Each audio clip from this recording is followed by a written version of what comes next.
Hello guys, welcome back to another video. There's the Football Connect. So I'm gonna make this video a bit interesting. Of course, we are still looking at the Club World Cup. I'm gonna be talking about everything that has been happening in the Club World Cup, but also gonna talk about the transfer window. Gonna tell you what I think and every movement that has been happening in the transfer windows and what I feel about it. Because of course there's a lot of things that has happened in the Club World Cup that people can really be happy about. You can really be happy about. Let's see what we're going to be talking about first. But don't forget to like the video, subscribe to the Connected, the best way you can support us here at TFC. Of course, there's a lot of things.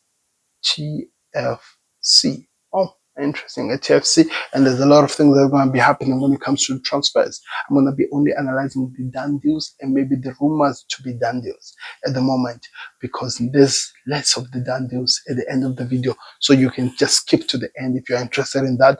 But if you want to hear me talk about what has been happening, sit down. There's the place to be. So, first of all, let me check something.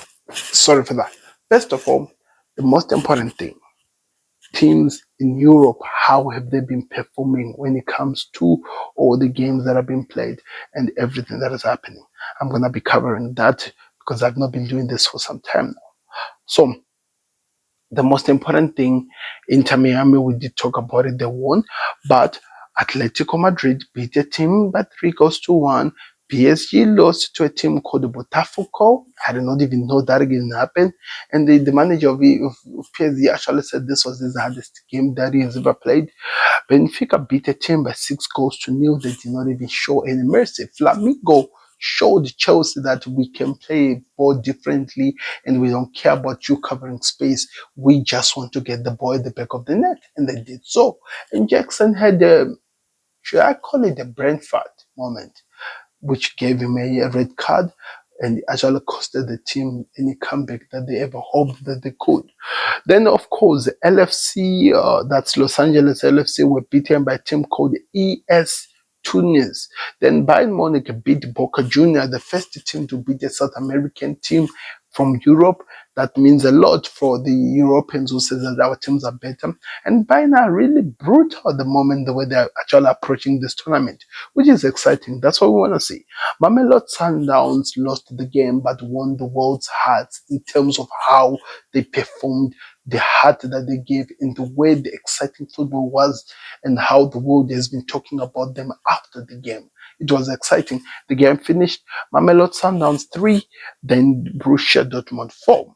That was the game. Inter played against a team called Rua Reds, and Inter won by 2-1. The interesting part about this game, Rua Reds scored in the 11th minute, then actually played until 78th minute when Inter scored their first goal, then 96 minutes to score the second goal. That must be very, very painful to think about it when you watch the game. Flomize beat a team called Uslame by 4-2. This had to be a comeback because they actually lost the game, but they came back to win the game. Come back to win the game. That is interesting. Anyway, we'll move on to River Plate, who drew with Montreal 0-0. Then we had Juventus beat Werder today by 4-1. Then we saw Real Madrid just beat a team called Pachuca. In it, they actually were in the disadvantage because they got a red card in the early minutes, but yet they were able to play to beat the team by 3-1. That's what's happening right now. RB Leipzig are playing. We'll talk about that in there. Let's start off with the Real Madrid versus Pachuca game. Of course, it was again back the Liverpool fans doing Trent Alexander-Arnold head watch, which in this day did not really work because I think he was better defensively, and he worked so good to help out the second goal with which Real Madrid scored, and they won by 4-2. What was the improvements of what we saw today? First of all, Vini Jr. He was really, really important. And Jude Bellingham, his movement, knowing that he had to be a defensive mid at the same time as an attacking mid, that was really curious, amazing to watch, and exciting to actually watch because he did so much. And I was really excited to watch that. So I cannot wait to see how that one plays out like. But yes, that's the situation. And of course, the first goal comes in with an amazing breakout from the left, which went well, then came back to Jude Bellingham to score. The second goal came again from the left, kicked it to the right. Trent Alexander passed it back to the number 9, who passed it back to Adegula. Gula scores his first goal of the tournament. Then the third goal came in. I think it was a setup between Valverde and this other kid's name that who was put in as a sub, who was able to kick the ball, and Valverde just showed the ball where the direction needed to go. Pachuca actually gave so much fight, by the way. If you go watch the game, they really gave us the fight, but the fight was not enough. Real Madrid were running away with this game.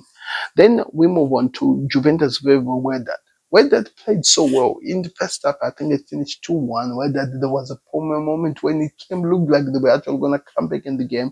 Yes, the likes of about Loch, the Loch guys were actually looking like they had direction. But there is a kid in Juventus who's playing on the left side. I don't want to lie to you. I wish my team could get him, but because he's really, really good. He is lethal. He is a problem, and he's just enjoying his time at Juventus. And he really paid. He scored 2 goals. Then the other goal, which was scored by penalty, the other one was an own goal, which was also created by him. He actually thought he scored a hat trick until he learned that the first goal was actually an own goal. Then, of course, we had River Plate versus Montreal. Finished like that. Just a draw. Then Flamings played against a team called Osasuna in a game which they were losing, and somehow they scored 4 goals to win the game. That's an interesting thing of comeback. Scored 4 goals to win the game.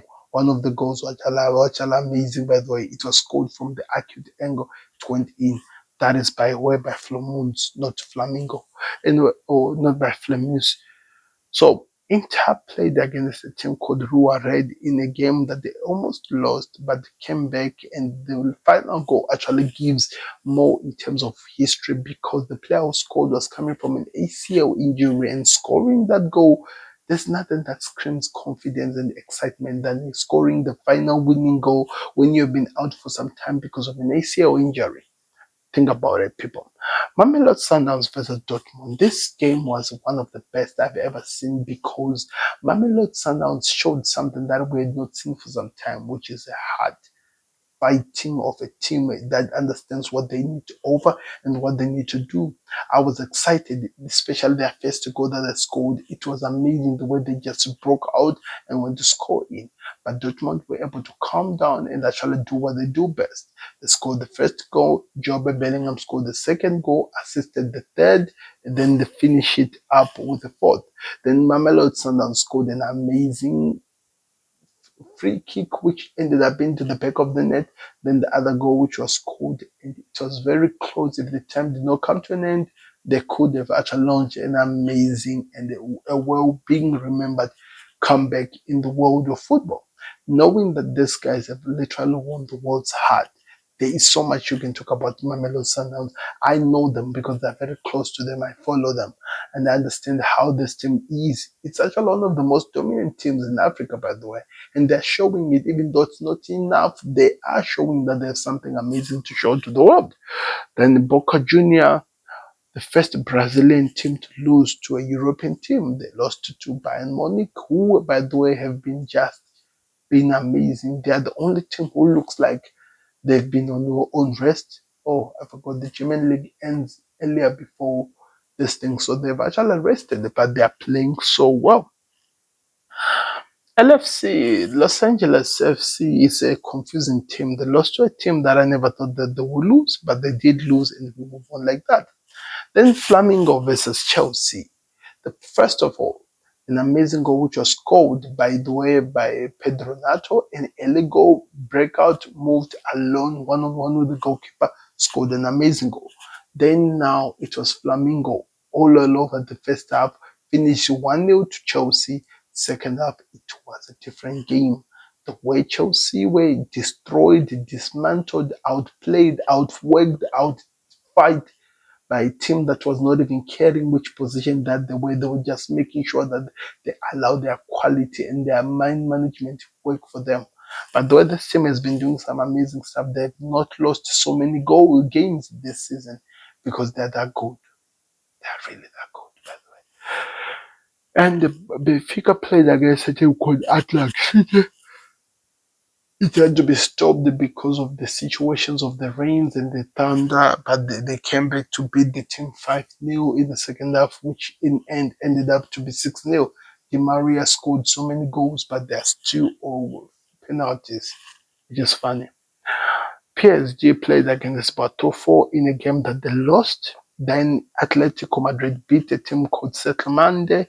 Inter Miami, of course, won against Porto. Then Paramela won against El Hali. That's all that is happening in the Club World Cup. What could have been happening in the world of transfer, you may ask? Um, First of all, we have to make it clear.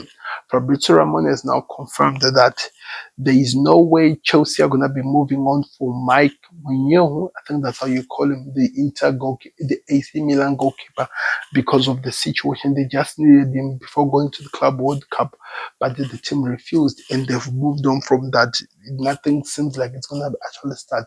They're trying by means to move on. Ekitike, Chelsea are still in the market for Ekitike. They're still curious. Of course, there will be a fight with Liverpool, who, by the way, still keeps tabs with the agent of the player because they never know they might be interested in him at the end of the day. But Ekitike can still be a player that goes to Chelsea. Enzo Maresca really likes the profile of Noni Madueke and also does not think Chelsea are really putting him up for sale. But if there is the right price and right suitors comes along, there might be an opportunity. That was according to Fabrizio Ramon. The reason why this has been said is because us now, according to the Telegraph, are interested in Noni Madueke. I'm gonna leave it there. I won't comment anything, but I want to hear your thoughts as we move on to the other other article where we are being told that Chelsea have entered into the negotiations with PSG to sign Kolomuani. That's an interesting one because Chelsea are not playing around. They need that left-sided winger, and they're not gonna stop until they get somebody. The player who refused the Chelsea in terms of the monetary wise and decided to go back to United could be on his way to Fenerbahce, according to what we are being told. Fenerbahce have inquired about Jordan Sancho. Sancho wants to eat that United money, and I don't think he's just gonna be moving as easily as that. It's gonna be interesting to see how that situation plays out. Bayern Munich have inquired about Bradley Barcola, but a deal seems highly unlikely. The most advanced alternative is Jeremy Bayo Geta, with Bayern already in talks with the player's representative. That's according to Trozovlak. We'll see how that one plays out. That's the only thing I can say. Bayern Munich as well, including Diaz and the Cody Gakpo, they've also added Gabriel Martinelli, as they try by means to get the right player to fit into what they're trying to build next summer. Transfer. Brighton are interested in getting. Brighton and Vale have already made a bid in the region of around £20 million for Flamengo's right back Wesley Franceja, who by the way is playing amazing for Flamengo in this tournament of Club World Cup. PSV have entered into talks with Chelsea Elms Todd Bowley, of course, involving his controversial ownership of a ticket resale website called Vivo Seats. It's interesting to see what's going to happen. The Blue supporters previously coded